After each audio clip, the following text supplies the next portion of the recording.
வாரும் தூய ஆவியே, உம் பிரசன்னத்தை வாஞ்சிக்கிறேன்.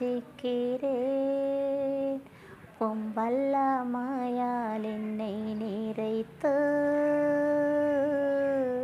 நீராளுகை செய்யும்.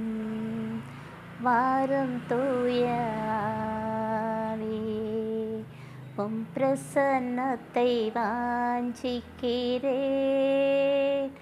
உம் வல்லமையால் என்னை நிறைத்து நீராளுகை செய்யும்.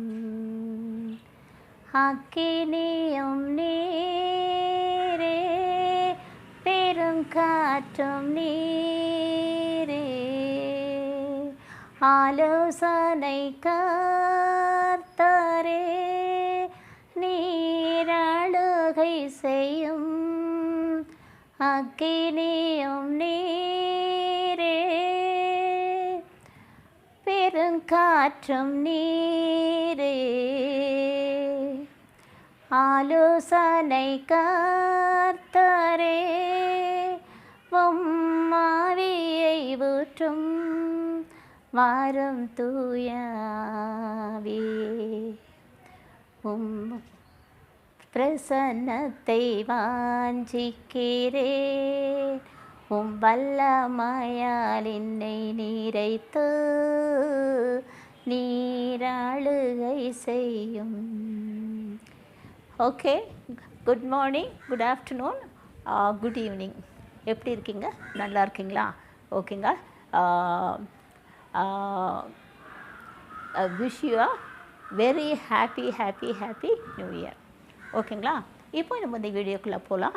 இந்த வீடியோவில் நான் எதை பற்றி சொல்ல போகிறேன்னா, கடவுள் நமக்கு முன்னால் வாழ்வு, நன்மை இதையும், அடுத்த வழியில் பார்த்திங்கன்னா சாவையும் தீமையும் வைக்கிறாரு. நமக்கு உரிமையும் கொடுத்துருக்காரு. Liberty is given as a complete freedom to select. கரெக்டுங்களா? அப்போ நமக்கு தெரிஞ்சிருக்கணும் கடவுளோட உதவியோடு எந்த இதை நம்ம தேர்ந்தெடுக்கிறது. அதாவது வாழ்வு நன்மை, சாவு தீமை. ஓகேங்களா? இப்போ பார்ப்போம். இப்போது நம்ம புதிய ஏற்பாட்டில் மார்க் எழுதிய நற்செய்திக்கு போவோம். அங்கே அதிகாரம் 10 பார்த்திங்கன்னா, ஒரு செல்வந்தர் ஆண்டவராக இயேசுவிடம் கேட்பார், நிலைவாழ்வை உரிமையாக்கி கொள்ள நான் என்ன செய்ய வேண்டும் கேட்குறாரு. அப்போது அவர் ஜீசஸ் என்ன சொல்கிறாருன்னு சொன்னாக்கா, உனக்கு கட்டளைகள் தெரியுமான்னு வரிசை இப்படி சொல்கிறாரு. நான் சிறு வயது முதலே இதையெல்லாம் நான் கடைப்பிடித்து வருகிறேன்றாரு. அப்போது என்ன சொல்கிறாரு, உனக்கு இன்னும் ஒரு குறைவால் இருக்குது, உனக்கு உள்ளதான் வெற்றி ஏழைகளுக்கு கொடுத்து அப்புறம் எம்னி பின்பு செல்வா அப்படின்னா, அதில் என்ன நமக்கு முக்கியமாக பார்க்கணுன்னு சொன்னால், நிலைவாழ்வது என்னது? விண்ணக வாழ்வுங்க. அதுதான் it's everlasting life, eternal life, முடிவில்லாத வாழ்வு. ஸோ அந்த வாழ்வை பற்றி தான் அவர் பேசுகிறாரு. அப்போ முடிவில்லாத வாழ்வை நாம் உரிமையாக்கி கொள்ள நம்ம என்ன செய்யணுன்னாக்கா, கட்டளைகளை கடைப்பிடிக்கணும்னு அவரையே சொல்லிட்டாரு. அப்போ அந்த செல்வந்தர்கிட்ட அது கூட பத்தலை, உனக்கு உள்ளெல்லாம் விற்று ஏழைகளுக்கு கொடுத்துட்டு அப்புறம் என் பின் செல்லுன்னு சொல்கிறார். ஓகேங்களா? இதை இன்னும் கொஞ்சம் நல்லா புரிஞ்சுக்கணுன்னாக்கா, நம்ம பழைய ஏற்பாட்டுக்கு போய் இணைச்சட்ட நூலுக்கு போகணும். The book of Deuteronomy. இப்போ இந்த புக் ஆஃப் டியூட்ரானமி எனக்கு ரொம்ப ரொம்ப பிடிச்ச பகுதி. சரிங்களா? அதில் சாப்டர் 30 அதிகாரம் போனீங்கன்னா அதில் முழுக்குமே இப்படி சொல்லுவார். அப்படின்னா கடவுள் என்ன சொல்கிறாருன்னு சொன்னாக்கா, உன் கடவுளாகிய ஆண்டவரின் குரலுக்கு செவி கொடு. அப்படின்னா we should listen to the voice of the Lord. அந்த குரல் எது வழியாக வரலாம், ஸ்கிரிப்சர் வழியாக வரலாம், இல்லை பிரசங்கள் மொழியாக வரலாம். யார் மொழியுமாவது, பெற்றோர்கள் யார் மொழியுமாவது கடவுளுடைய வாய்ஸ் நமக்கு கேட்கும். அப்போ நம்ம என்ன பண்ணணுன்னாக்கா, அதுக்கு செவி கொடுக்கணும். அதுதான் நம்பர் 1. ஸோ உன் கடவுளாகிய ஆண்டவரின் குரலுக்கு செவி கொடு. இப்போ ரெண்டாவது என்ன சொல்கிறாருன்னா, திருச்சட்ட நூலில் எழுதியுள்ள கட்டளைகளையும் நியமங்களையும் கடைப்பிடி. அப்படின்னா நம்ம சும்மா கேட்குறதோடு படிக்கிறதோடு விடக்கூடாது. பட் அது ஒவ்வொரு வார்த்தை ஒவ்வொரு என்னென்னலாம் சொல்லப்பட்டிருக்கோ அந்த திருச்சட்ட நூலில் என்ன கட்டளையில் கொடுத்துருக்காரோ என்ன நியமங்களுக்கு கொடுத்துருக்காரோ அதெல்லாம் நம்ம கடைப்பிடிக்கணும். இதுதான் 2வது. இப்போ உங்களுக்கு தெரியும் 10 கட்டளை. இந்த 10 கட்டளை ஆண்டவராக இயேசு வந்து 2 கட்டளையாக சுருக்கிற அந்த 10 கட்டளையும் இந்த 2 கட்டளையிலேயும் அடங்கி போயிடுது. ஸோ அந்த கட்டளைகளை நம்ம வாழ்க்கையில் ஒவ்வொரு நாளும் கடைபிடிச்சு வாழணும். இது 2வது. ஓகே, 3வது என்னன்னு சொல்கிறாருனாக்கா, உன் முழு இதயத்தோடும் உன் முழு உள்ளத்தோடும் மனம் திரும்பி என்னிடம் திரும்புங்கிறாரு. என்னிடம் திரும்பு. ஒருவேளை நீ பாதை மாறி என்னை விட்டு விலகி போயிருந்தாக்கா இப்போ வந்து மனமாற்றம் பெற்று புரிஞ்சுங்களா? உன் முழு இதயத்தோடும் முழு உள்ளத்தோடும் என்னிடம் திரும்புங்கிறாரு. இப்போ இந்த 3 ஞாபகம் இருக்குங்களா? நம்பர் 1 என்ன சொன்ன? ஆண்டவராகிய குரலுக்கு செவி கொடு. 2வது கட்டளைகளையும் நியமங்களையும் கடைப்பிடி. 3வது முழு இதயத்தோடும் முழு உள்ளத்தோடும் என்னிடம் திரும்புங்கிறாரு. இந்த 3. ஓகேங்களா? அப்போது அது என்ன சொல்கிற, அதுக்கு பிறகு என்ன சொல்கிறாரு சொன்னால், இன்று நான் உனக்கு கட்டளையிடுவது இதுவே அப்படின்னா, இது வந்து உனக்கு புரியாததும் இல்லை, அல்லது இதை வந்து நான் கேட்டு நிறைவேற்றுமாறு அப்படின்னா இவர் சொன்னதெல்லாம் நிறைவேற்றுறதுக்கு இதை நமக்காக யார் விண்ணகத்துக்கு போய் இதை நமக்கு கொண்டு வந்து தருவா அப்படின்னு கேட்குற அப்படின்னு சொல்கிற மாதிரி அது விண்ணகத்திலும் இல்லை. அந்த கடல் கடந்து நமக்காக போய் யார் கொண்டு வந்து அதை நான் நிறைவேற்றுறதுக்கு இதை யார் கடல் கடந்து கொண்டு வந்து கொடுப்பாங்க அப்படின்னா அது கடல் கடந்தும் அது இல்லை. அது அப்போ எங்கே இருக்குது அப்படின்னு கேட்டாக்கா அது உன் அருகிலேயே உள்ளது, உன் இதயத்தில் உள்ளது, உன் வாயில் உள்ளதுங்கிறாரு. அப்படின்னா இப்போ இவர் சொன்னது எல்லாமே வந்து விண்ணகத்துலேயும் இல்லை, கடல் கடந்து போயும் நம்ம கொண்டுட்டு வர தேவையில்லை. அப்போ இது எல்லாமே நம்ம எங்கே இருக்குது, நம்ம ஏற்கனவே நிறைய பேர் கேட்டிருக்கோம். அப்போ நம்ம இதயத்தில் இருக்குது, அப்போ நம்ம வாயிலையும் இருக்குது அப்படிங்கிறாரு.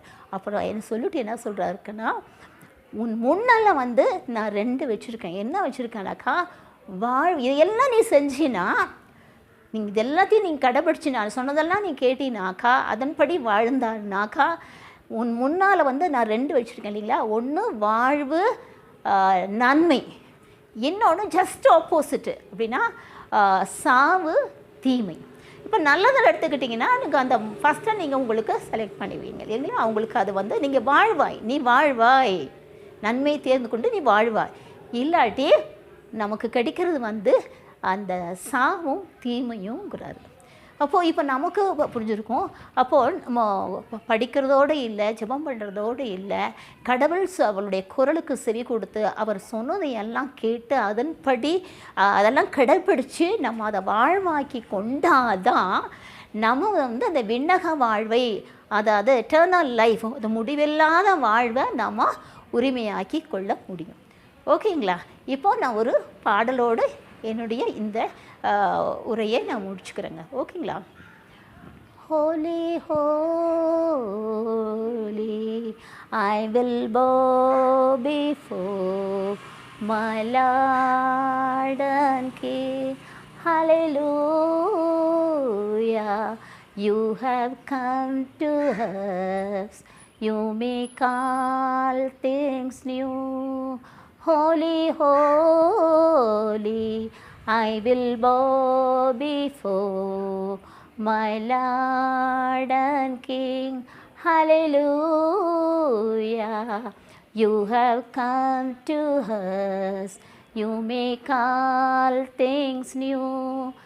Emmanuel, Jesus Christ, never let me go, my shepherd king, you are watching over me.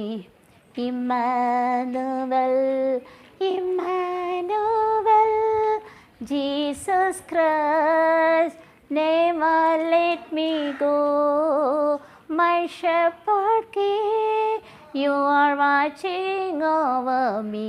Emmanuel, so amazing, you have named the stars of the deepest night.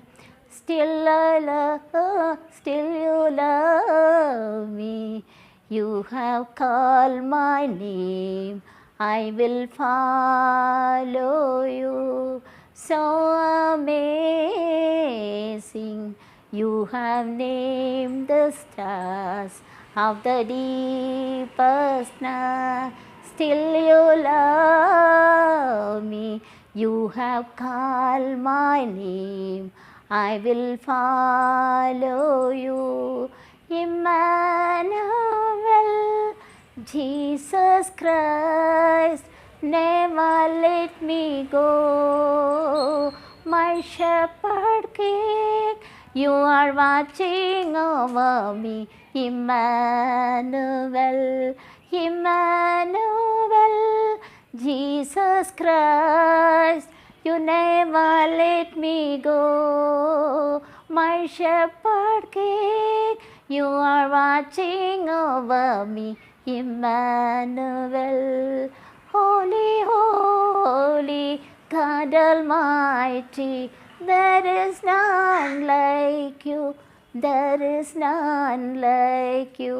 Holy, holy God Almighty, there is none like you, there is none like you. Holy, holy God Almighty, there is none like you, there is none like you. ஓகேங்க, thank you so much.